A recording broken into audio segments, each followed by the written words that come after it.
Bobby is graduating. Let me see where he's at. There he is, going into the Hotel Del. His little gown. How you feeling today, Mr. Guttridge? Okay. Feeling like a lawyer? We gotta go. Come on. Okay. A brat today. A little cranky. Typical lawyer, I guess. He's getting ready.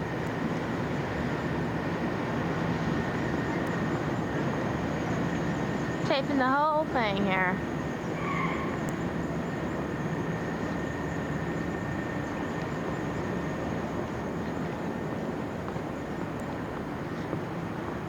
Oh, like we're getting close there. Okay, I'm gonna pause out so I see where I'm going now. There we go. No, it's really pretty. Now all the guests are going this way. Up here, Bobby went the other way. And here's the other room. This is inside the hall of the graduates. Just all the people here. This is the book. And Bobby wrote something really sweet in here. Let's see what page is he on. There's that handsome guy. There he is. I don't know if you can read that.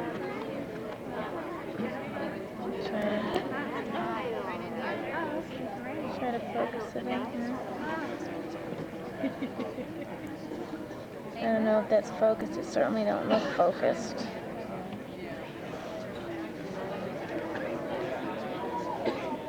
But it says something really sweet in there. Alright, they should be coming out soon. I don't know what they're doing in there. So we'll just have to wait. Starting, so maybe that means that they're getting ready. Piano music playing there. I just read Bobby's little thanks in there and brought tears to my eyes.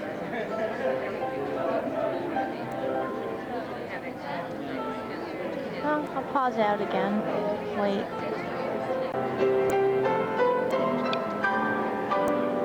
Bobby! Bobby! There he is.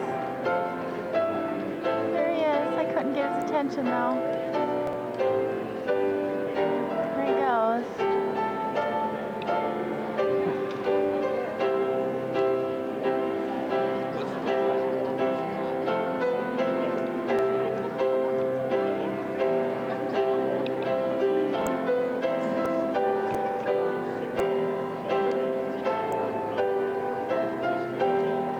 Spotted me. Everyone else is coming. The guy up in front there playing the piano. Okay, I'm gonna pause and get a picture. Could I? One of the most valuable aspects of the graduation ceremony is not just to listen to those of us who may be on the faculty or the board or guest speakers, but to hear from the students themselves. Half of our students come from out of the state of California, which we really encourage. We think that geographic diversity enhances the whole educational experience. And we alternate, it seems, in each graduation for a speaker either from out of state or in state. In the spring, our speaker was from Virginia, from the student body. And at this point, we have a young man who's from San Diego, attended college up in Long Beach, but he typified, I think, the student who took advantage of the extracurricular and co-curricular activities of the law school. He was a member of the Advocacy Honors Board and served as its executive director. He was a sophister and then became the chief sophister. And I'll try to work with the microphone if the feedback continues. He was president of the Association of Trial Lawyers of America, the student group, He received a number of American Jurisprudence Awards, which means he did very well in those classes. And he's listed in Who's Who among American law students. Ladies and gentlemen, I'd like to introduce Alan Williams.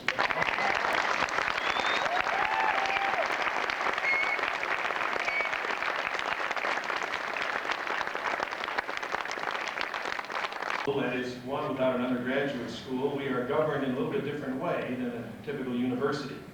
We have a board of trustees, which is our ultimate authority, and we then have the faculty and then the staff in terms of those who have influence over what these students just experienced.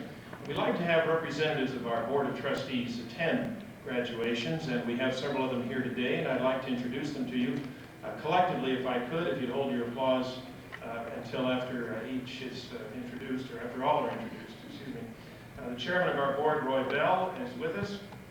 We also, if Roy would stand a moment, we also have with us Ken Greenman, the Honorable Judith Haller, James Herman, the Honorable Napoleon Jones, Robert Scott, and the Honorable Howard D. White. I hope I haven't left anybody out. These are the members of the Board of Trustees who come to visit us, ladies and gentlemen.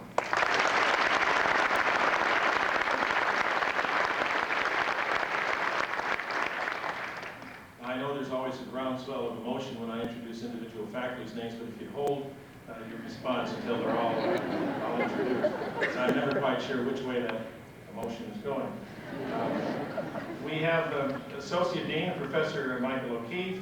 We have Professor Thomas Barton, Michael Belknap, Lawrence Benner, Howard Berman, Distinguished Visiting Professor David Bogan, Robert Bohr, Janet Bowermaster, Arthur Campbell, Susan Chanick, Barbara Cox, Ellen Dannon, Scott Ehrlich, I hope I'm not leaving anyone out, Christine Hickman, Janine Kerber, Jim Kim, William Lynch, Philip Mans, Erwin Miller, Linda Morton, John Noyes, Laura Padilla, Leslie Sandor, Gloria Sandrino, Jacqueline Slotkin, Janet Weinstein, Mark Weinstein, and Daniel Yeager.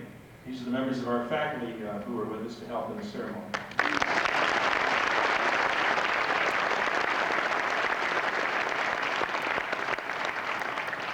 There's an old trick I learned, and that is after leaving one person out one year, it's better to err on the side of reading the names of those who might be behind me instead of omitting them, one or two.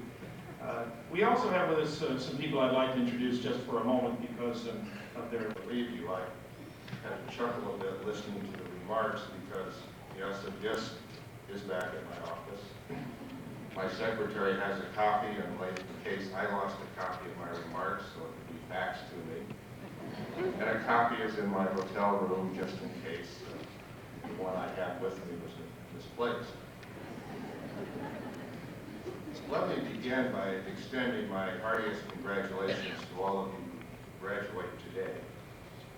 And also my congratulations to all of the long-suffering husbands and wives and children of today's graduates.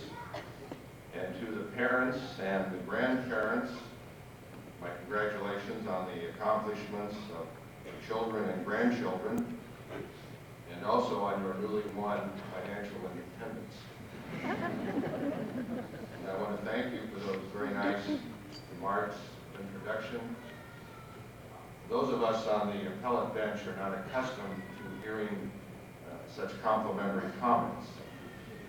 As many of you know, our decisions are always accompanied by a written opinion, and the losing side always files a petition for rehearing, pointing out in detail why our opinion is wrong. The prevailing side never responds, and so, in short, we never hear anyone tell us why we were right. I also want to thank you for nominating me for the honorary degree. It is a great honor, and I am deeply honored. And as I look around the room this morning and see all of the parents and grandparents here, my only regret is that my own grandfather, who came to the United States at age 16 by himself at the turn of the century, Switzerland, could not also be here While preparing for this occasion, I have attempted to recall what the commencement speaker said at my own law school graduation over 3 decades ago. Unfortunately, or perhaps fortunately, I cannot remember anything he said with the exception of a single comment, and more about that comment later. Nor can I remember anything that any commencement speaker has ever said at any of my graduations. Elementary in the 60s was a lawyer. Howland Matt Smith, Marine Corps Commander of Pacific Forces in World War II, was a lawyer. The list is endless. As you pursue your career, you will be surprised to discover how many successful people in other professions have law degrees but have never practiced today. The common denominator is their ability to think and to lead. And you are the leaders of tomorrow. Your education has trained you to be those leaders. And as you pursue your career, I urge you to become involved with your community. Serve on the board of your homeowners association, your church, your college, a charity. Your ability as lawyers and leaders, not just lawyers, is very much needed. And do not pass up the opportunity to serve on government panels and commissions. Indeed, some of you should and will run for elective office. Volumes and volumes have been written about courtroom lawyers. Movies about legendary trials have been viewed by millions. But never has a bestseller been written about a good settlement. Yet your first duty when you start practice will be to solve your client's problem. Not rush off to litigation wars and perhaps thereby make the problem worse. A few of you, no doubt, will become great trial lawyers. And I do not in any way intend to demean the role of a trial lawyer. Indeed, I have spent much of my career in a courtroom somewhere in California. But please never forget your duty to solve your client's problem. In many ways, the commencement of litigation is a concession of defeat and an acknowledgement of the failure to solve that problem. These comments are not intended only for new lawyers. As a profession, we must re-examine our approach to dispute resolution. Using trial courts to resolve all disputes is a method which is neither efficient nor fair in many types of cases. For example, the future will be as important to you as your knowledge of the law. You will learn and forget the black letter law as you go from case to case. But earning a reputation for honesty is a lifelong endeavor. Winston Churchill once observed that a reputation which has taken years to build can be destroyed in a single moment of indiscretion. One of the most frequent complaints I hear from veteran practitioners and judges is the lack of civility in today's practice. I must confess, my generation of lawyers lost civility in the practice of law. Sadly today, we do not practice in the grand manner. The days when procedural matters could be resolved by a handshake between opposing lawyers now take 3-page confirming letters, all to the added expense to the client.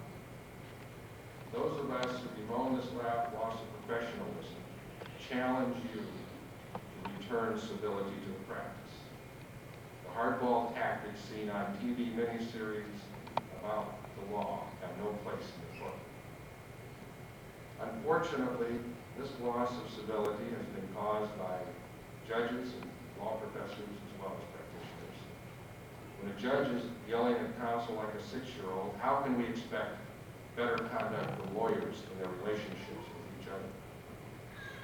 I thoroughly enjoyed the movie The Paper Chase. In many ways, it mirrored my own law school. But I suggest the style of the professor in that movie set a tone for the way today's lawyers conduct themselves. It is my fervent hope that this generation of lawyers will bring a new professionalism to the practice.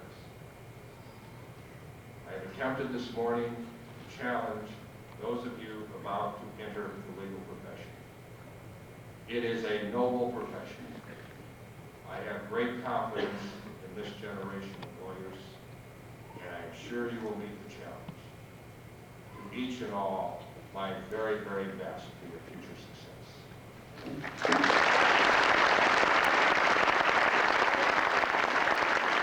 Join in and participate by coming forward and taking one of the hoods and placing it over the graduate's neck as they come across the stage. So if the class would rise in the sequence that you prepared for in the front row, and let me read off the names.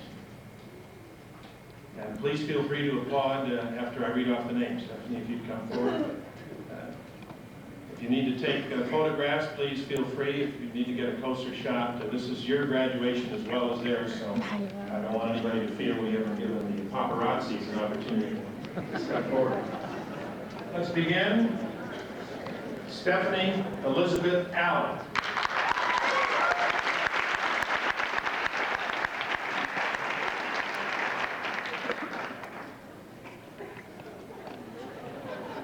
Stanley J. Bassinet.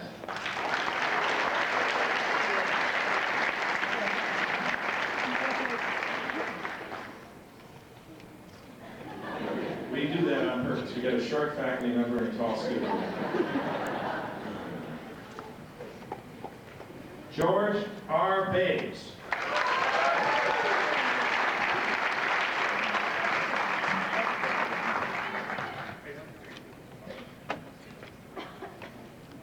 Natalie Diane Biggie.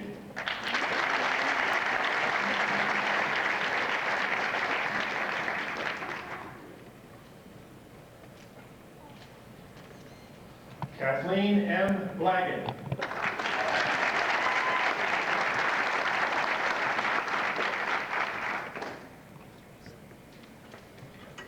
Kevin Morgan in abstention. Michael W. Burgo.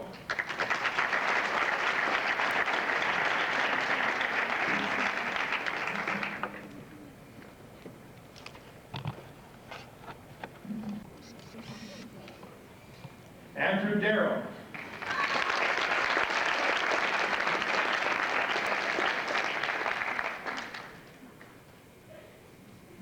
Julie Lynn Dupre.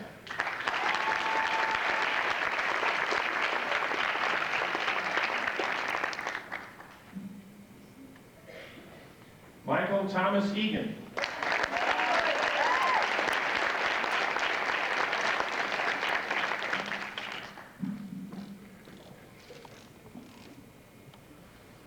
Brian Paul Ellswood.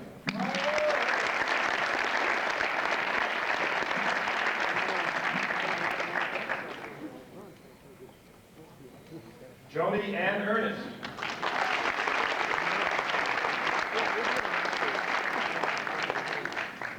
Couldn't get him to look this way. In abstention, Jolie M. Farinacci. Mark Featherman.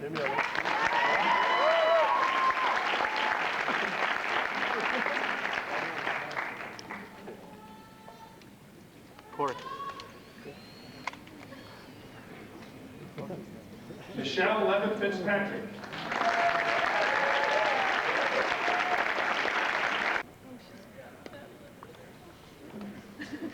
This young lady already has a half scholarship to Temple Law School. Albert August Frisk.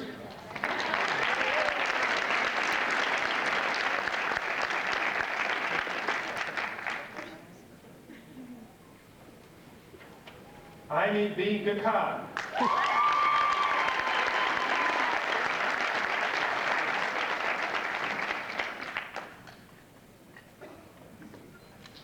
Janet Ganglaw.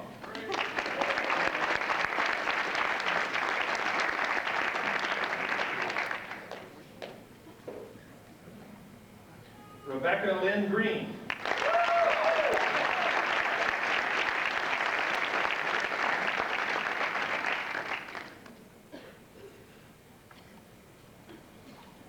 Orlando B. Gutierrez.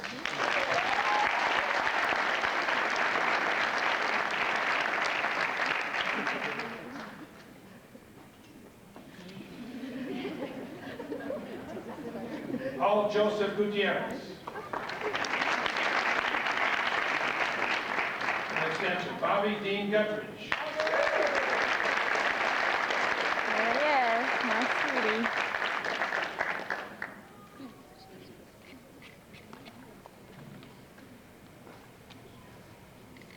David Hagan.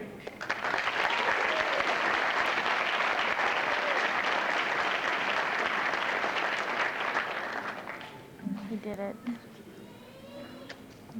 There he Jody goes. Halpern.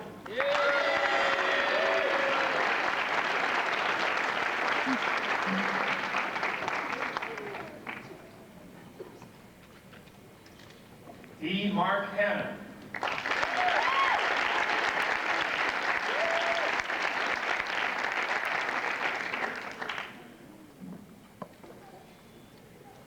Holly S. Hanover. Meredith Ann Harper.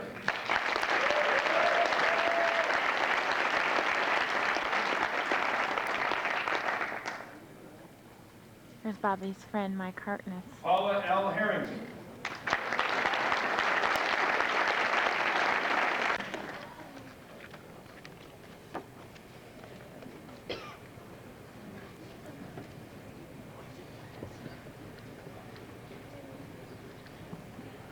Please don't forget our reception immediately following outside.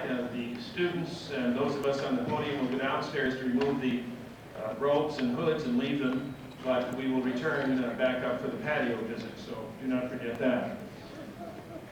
Now I would like the class to please rise.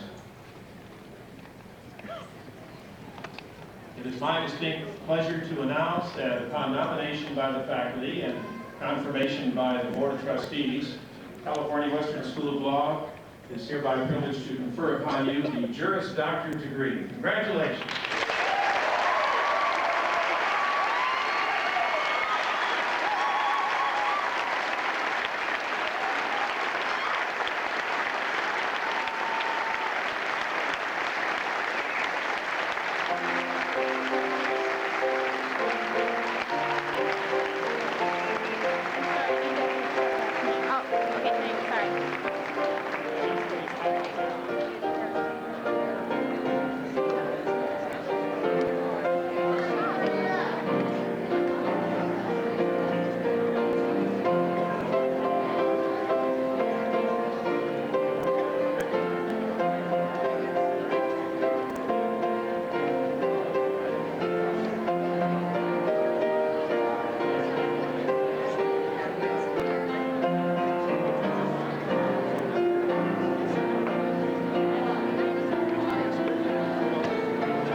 Mike, Bob's friend.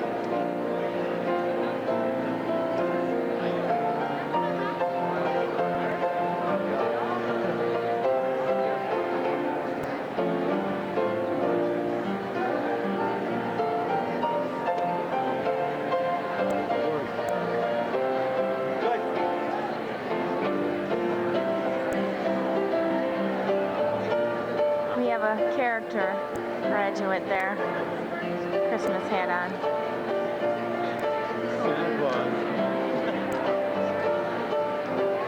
We got a little doggy here. Must be a senile dog. Well, they're all gone, so I guess this is it. I love you, Bobby. Bye. I wish you could have been here. Bye. Are you going down the elevator? We're heading toward the reception. We really don't have time to be here, but we need a cup of coffee, so, because we're hitting the road. all the pretty decorations. Okay, Bobby, you walk ahead of me, please. There's Bobby going to his reception for his graduation. How does it feel? It feels good. I'm sure. Set in yet.